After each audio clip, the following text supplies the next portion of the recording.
दुसऱ्या दिवशी सकाळी जाग येताच अनोळखी ठिकाण असल्याचं उर्वीला जाणवलं. तिचं लग्न झालं आहे हे समजण्याकरता थोडा वेळ लागला. लग्न तर झालंय, मग अंकुश कुठे होता? काल रात्री सोफ्यावर झोपलेला अंकुश तिथे नव्हता. सोफा व्यवस्थित आवरला होता. उर्वी बेडरूममधून बाहेर पडली. बाईसाहेब, मी तुम्हाला डायनिंग रूमकडे घेऊन जातो. तिथे पोचताच तिने बघितलं अंकुश कोवळ्या उन्हाचा आनंद घेत होता. हाय, गुड मॉर्निंग म्हणत ती पुढे गेली. कितीही अरसिक वृत्ती, असं मनात पुटपुटत उर्वी एका खुर्चीवर बसली. त्यानंतर नीरव शांततेतच त्यांनी ब्रेकफास्ट केला. बाईसाहेब, साहेब खूप चांगले आहेत, वाईट नाहीत ते. फक्त कधी कधी रात्री विश्रांती झाली नाही तर चिडचिड होते त्यांची. काल रात्री त्यांची झोप पूर्ण झाली नाही का? नाही झाली. मध्यरात्री ते बेडरूममधून बाहेर आले आणि आपल्या स्टडीमध्ये गेले. तिथेही त्यांना झोप आली नाही. उर्वीनं स्वतःशीच विचार केला, हा किती भाग्यशाली माणूस आहे. पण त्याच्या आजारामुळे त्याच्या पदरात केवळ दुर्दैव आलंय.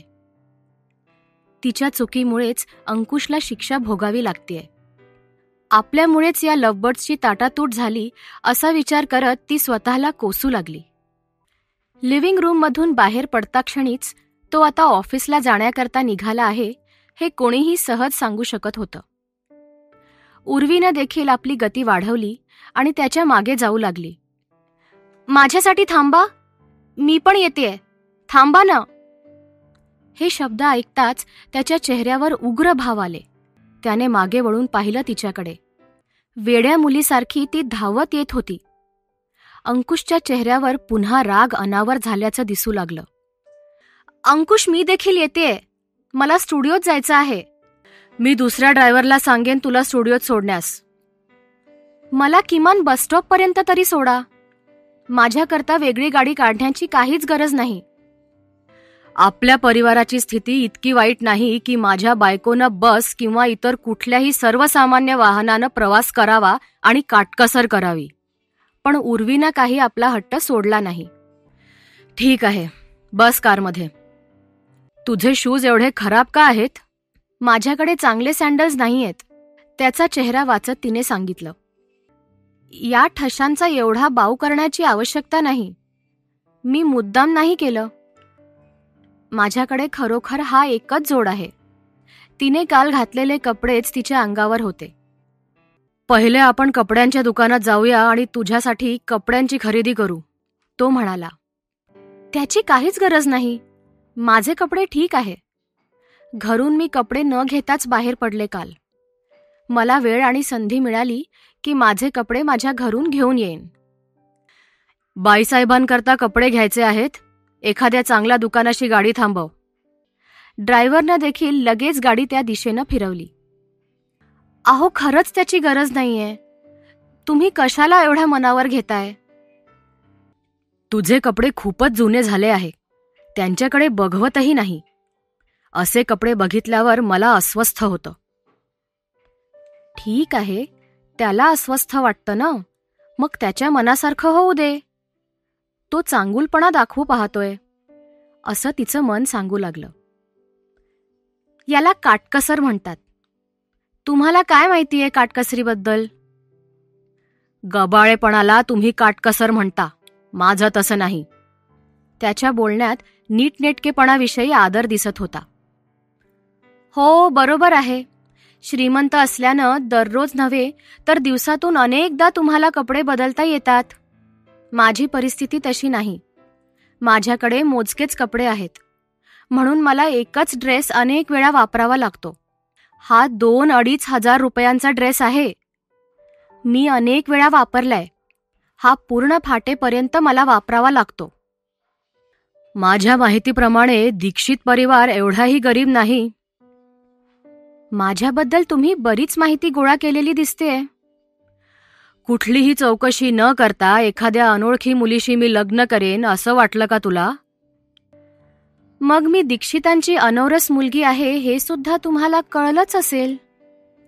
माझ्या वडिलांनी कधीच मला दीक्षित परिवाराची सदस्य मानलं नाही. मी एका मोलकरणीबरोबर राहायचे. मी मोठी झाल्यानंतर त्यांना माझी आवश्यकता जाणवली आणि त्यांनी घरातील एक खोली मला दिली.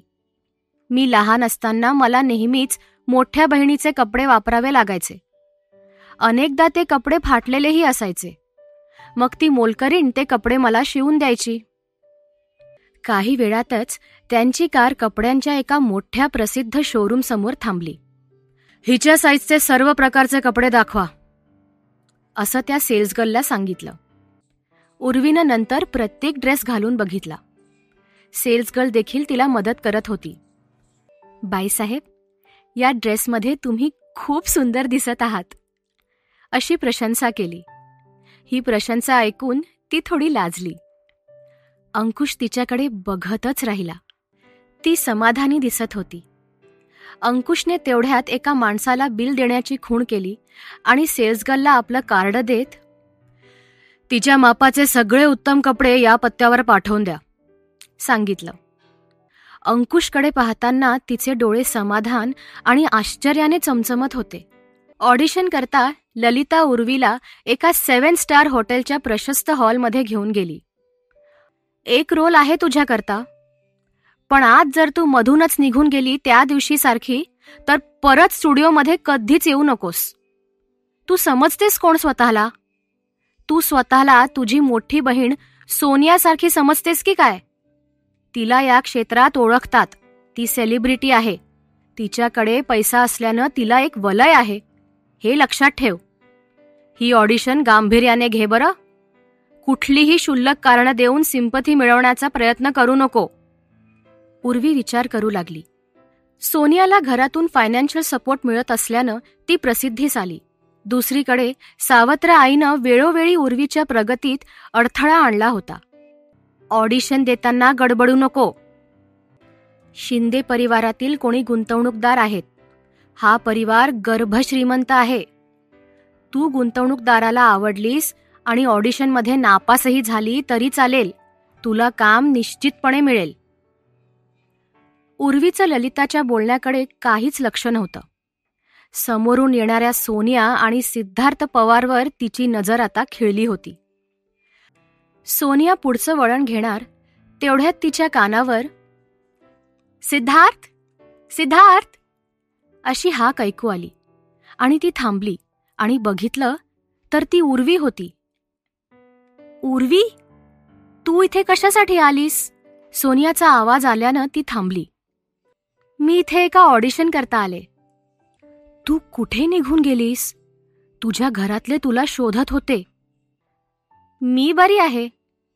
यापुढे आता मी माझ्या एका मित्राच्या घरी राहणार आहे. दीक्षित मॅन्शनमध्ये कधीच परत येणार नाही. घरातले सगळेजण चिंतेत आहेत आणि हिला त्याचं काहीच वाटत नाही बघ. तुला सांगते, माझी आई काल रात्रभर झोपू शकली नाही हिच्या चिंतेमुळे. माझी ऑडिशन अजून व्हायची आहे. तुम्ही व्हा पुढे. बाजूला व्हा, बाजूला व्हा, असा गोंधळ कानी आला. मागे वळून बघितलं तर काही बाउन्सर्स रस्त्यातून लोकांना बाजूला करत होते. जशी गर्दी जवळ येत गेली तसं स्पष्ट झालं की ती VIP म्हणजे अंकुश आहे. अंकुशला त्या ठिकाणी बघून उर्वी शॉकच झाली. सोनियाचे डोळे मात्र अंकुशवरच खिळले होते. सिद्धार्थ, हा कोण आहे? सोनियानं सिद्धार्थला कुतूहलानं विचारलं. तर दुसरीकडे अंकुशची नजर तिच्यावर पडली आहे हे कळताच उर्वी लपण्याची जागाच शोधू लागली. सोनियानं तेवढ्यात लाजेनं मान खाली करत, तू माझ्याकडे पाहतोय का? असं विचारलं.